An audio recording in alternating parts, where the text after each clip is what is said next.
Today's question is, what is pathological parenting and what is its effect on a child? Well, pathological or pathogenic parenting involves one parent alienating a child or children from the other parent through negative influence.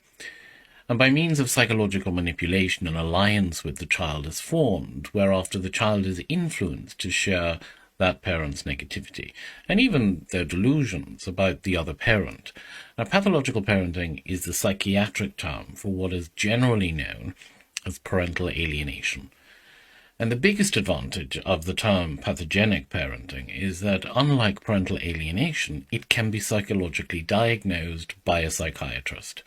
And this is done through an analysis of the behavior of the child and how they're affected by it. And because of the pathogenic parents parenting, a child's psychological boundaries can be compromised. Instead, the child becomes infused with the mindset of the pathogenic parent and becomes alienated from the other parent through covert psychological manipulation on the part of the pathogenic parent. And the ensuing attachment with the pathogenic parent also interferes with the child's development, especially of important ego functions such as self-organization and object constancy. Now, object constancy is a developmental stage in children, and it's too complicated to explain in depth in this video. But it's basically the ability to maintain stable ideas about objects, even when they're out of sight. It's essentially the ability, I suppose, to understand that even though you cannot see your teddy bear, that teddy bear still exists. Does that make sense?